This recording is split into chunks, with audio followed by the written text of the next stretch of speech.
Hi mate, I'm just going to show you very quickly how this is done. Alright, so I've just got a standard element here. Let me just change this to a door quickly. Actually, you're not doing a door, are you? So I'll leave it as a, I'm using a window, I'll leave it as a window. I just want to change the operable element to, I'll do a casement. I'm not sure what you're using, it looked like you had casement. You want inward, don't you? So single acting position, I think it's fairly internal. Okay, let's have a look. Alright, so that's the rough. You can see I've got subframe applied there. I'm not going to actually do that. Let me just turn that off. Okay, so this is basically the starting point. Now, we want to get these elements right, so I'm just going to rotate this. And I'll move it into position. So I'm just going to ignore this piece here, just for now. Alright, and I'm going to do this piece. Okay, so I'm going to do this frame element here. It's going to be my main element. Yeah, that'll be fine. Okay, I'll do that. I'm going to close this. Okay, so now I'm going to turn my polygon frame on. So I'll go into the frame component. Let's just go back here, design, and we go frame. Click OK. Now, I think in your element you had it set as a polygon shape as well. This element's only rectangular, so I'm just making sure that my window shape is standard, but my profile, frame profile, didn't I set that to polygon? It needs to be polygon. Okay, so standard shape, polygon, profile, frame. This is all the 3 panel, we'll work that out later. Okay, now all I have to do is see these nodes pop up. I noticed that when I opened your file I couldn't see any of these because you had the element itself set to projected with overhead. So let's go to floor plan and section. So you had projected with overhead, and when that happens none of these guides appear. So I'll have to have a look into the script and see if I can alter that. But if you have it set to symbolic, then you get your nodes to actually modify these things, so you don't have to type them in. I heard you say on the phone that you were typing the values in, so I don't know if that was, if you were typing it into this polygon or if you were going into the actual object settings and typing it in there, but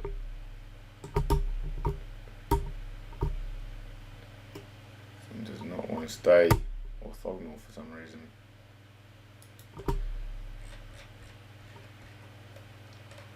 Okay, so you just basically now go through and trace up this element, and you can trace it in as much detail or as little detail as you want. I'm actually probably wouldn't put those little rounding on these edges just for efficiency's sake. I don't think you need that detail in your drawing.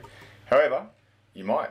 I might not know exactly what you need, and if you do need that little rounding, then obviously feel free to put it in. There is a LOD setting for these, as you've witnessed in the model view options. So when you set that LOD for the frame down to coarse or simple, it will remove these little chamfers anyway.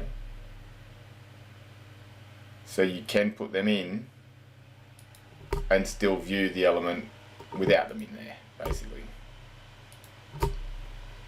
Okay, so that's the frame. Now that we've sort of set that, go into the settings and we should save that frame as a component. Now I thought I had it so that it would automatically read the depth, but it's not. So let me just work out what that is. Where was this point? 68.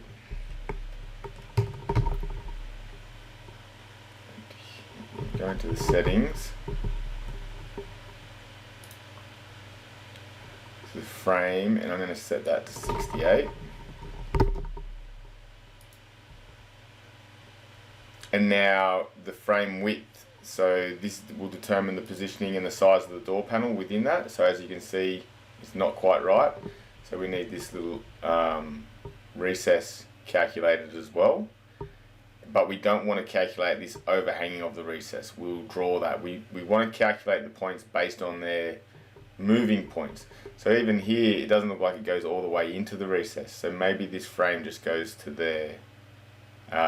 So maybe the origins of our frame should be there. But you got to remember that the origins of this element, of this operable element, will be where it pivots. So if this is a casement, it's going to pivot about that point, as you can see.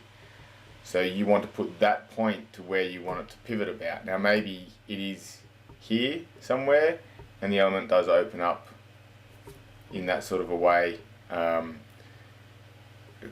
but I'm not sure. So I'm just going to make some assumptions with this. You can obviously change this into a pivot door and adjust the point that it pivots on, so that's probably an easier way to do it as well if you don't want to do, although that is just a door element. I don't have a pivot point for casements, so maybe that's a new operable type I should put in. Anyway, we want to bring this one back, and I'm just going to bring it back to this point here. So I'll measure that. So our recess will be 8 mil, 7 mil. So rather than being, what is this one set at anyway? We've got, it's a 76 mil frame with a 7 mil recess to where the door lies. So we need 76 uniform frame width, 76 minus the 7 mil to where the recess lies gives us 69. So that should be 68. Okay, so that's the door in the right place. So now all we need to do is we need to shape this style up to match this profile here. Okay, so edit this. To do that, we go into the settings. We go to our, well, we could just go to our, we go to our door panel, operable panel, styles. So we want to apply styles to this panel so that we can modify them so that we get an actual profile. We don't want our defaults on, definitely, and that should be right. I think we got the element set to profile, panel profiles is what we need. Click OK. Okay, and now we have a profile for this element. And we can do the same thing as we did moving the nodes around here. We just moved nodes around. So most of the elements need to be in the positive, but it's okay to have a little section like that that's in the negative.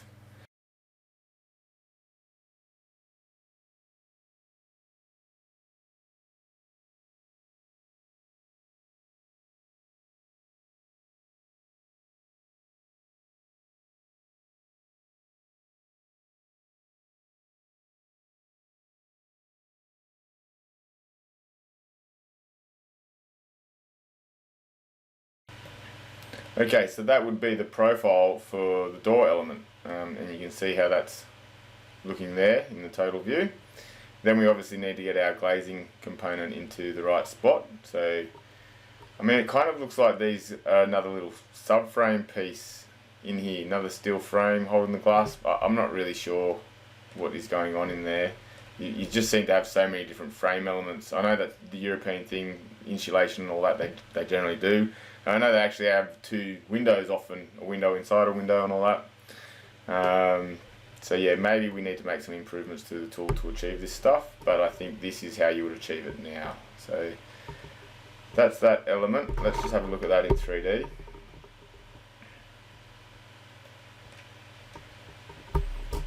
Okay, so that's you can see the styles of the door panel there. Now obviously those styles can also be taken up into the header. That's only covering the sides at the moment, the styles, so we can do the head component as well and the base component in that profile on the door panel. So if you go to I'm not going to do that because it's the same process. You don't need to go to sections. So you take this image, make a copy of it, rotate it,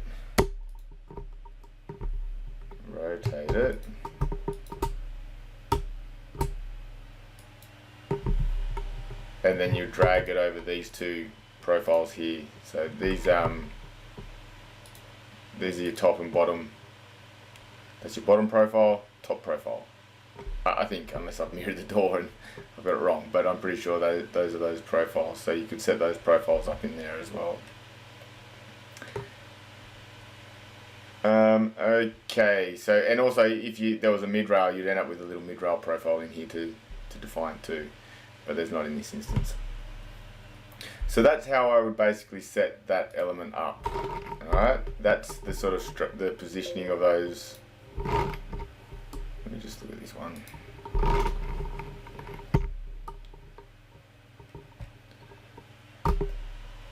So that's got the frame going all the way around it. You can see this is not a door, so we've got our frame element going all the way around it.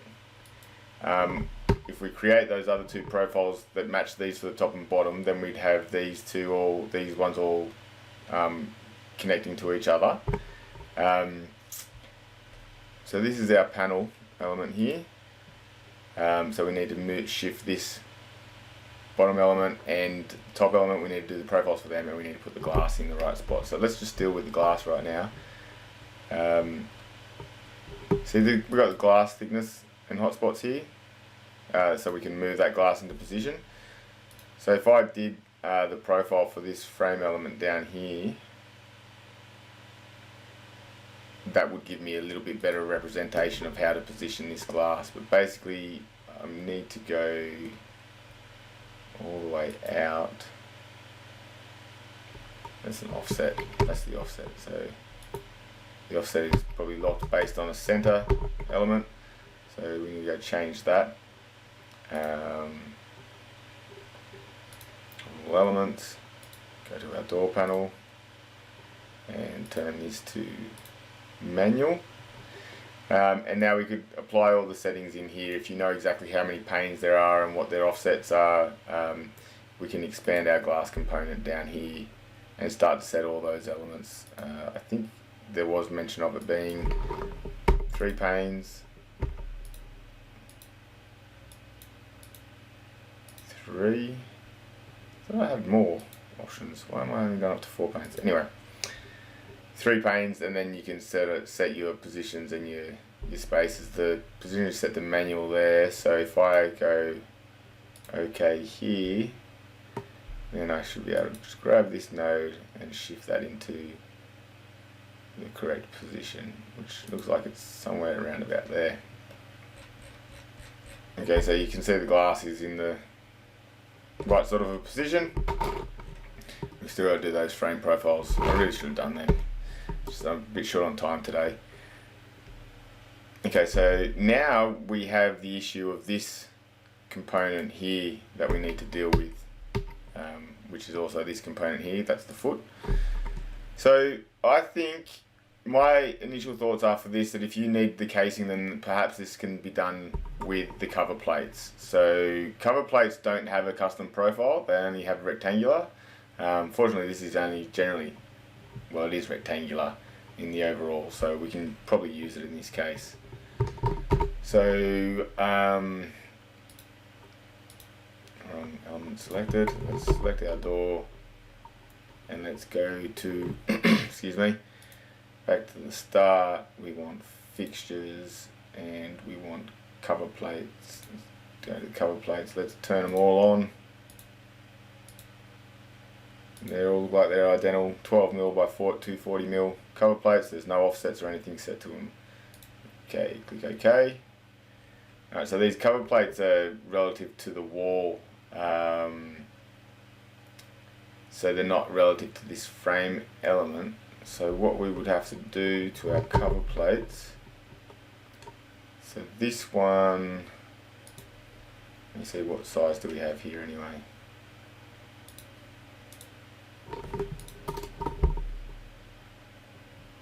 So it's 108.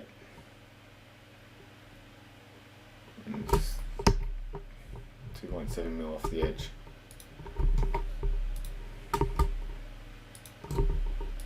So the wrong thing. I don't have movable hotspots on the cover plate, so I probably should have done something like that. So it's 108. Check the depth.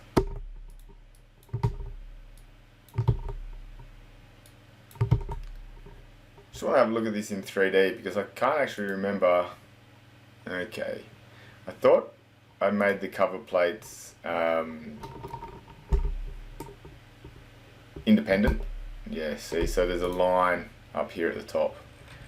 I might have to come up with a way to get rid of that for this, but that's a pretty easy thing to do.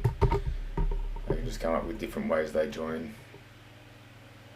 I thought I might have even had an option for miter, or maybe that's on another component. Okay, so they're 180. Let's set them in minus 180. Does that make sense? Is that where we're going? Oh, 108, not 180. 108.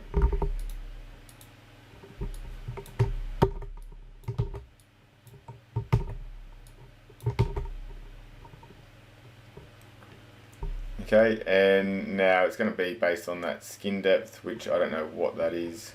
I'll have to measure that. Okay, and there was that 2-3mm that I didn't allow for.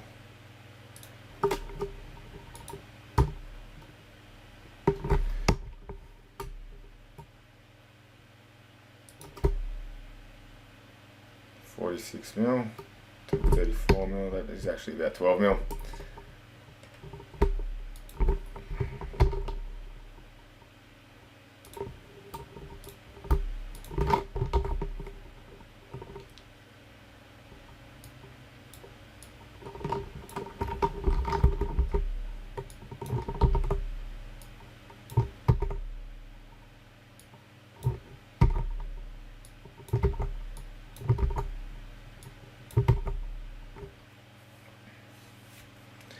This one was minus 47, something like that.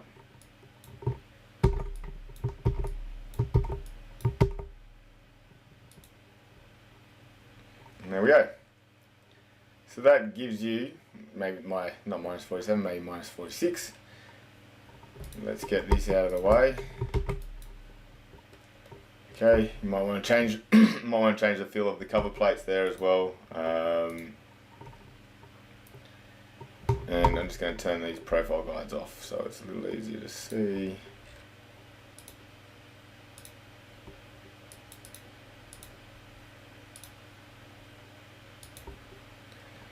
Okay, so that's roughly your component and how it would operate. If I show you 2D, where are we?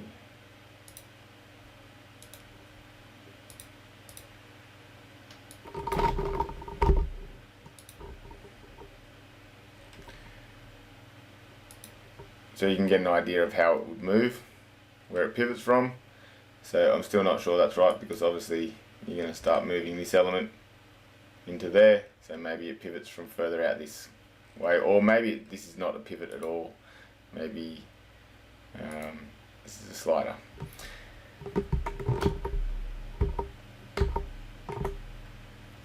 Okay, now obviously 3D, want to make sure it all looks good in 3D. And there you go. So everything's sort of finishing cleanly, but obviously you probably don't want these lines there, so we might need to get rid of them. If you don't need to put a casing on this, then using the casing would work better. And then on this side, as I said, we haven't done the foot and the head details, but you can see how that works. You can see how everything joins up. So these are styles and rails, so I don't think they do join at a miter. There was something I put an option into miter the way things join, but I don't think it was door panels. I don't think it was frames. It was something else. It was probably the subframe. Operable element subframe.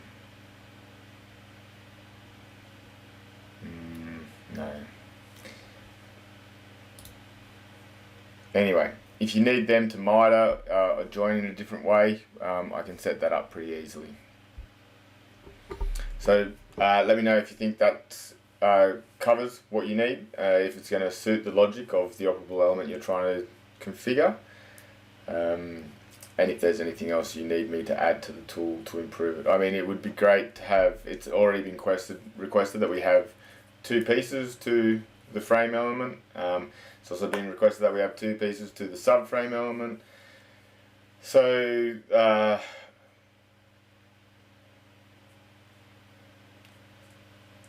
I will do that at some point, I guess, but I'm just not sure how urgent that is, because I think most things can be covered with the tool as it stands. Having been that there is a frame and a subframe, so you kind of do have 2 frame components already. So to have each of those 2 frames also have 2 components, it's probably a little bit overkill. There's probably more important things to get to in the tool. However, if it becomes absolutely necessary for the European European type details, then I'll put it in. Alright, thanks.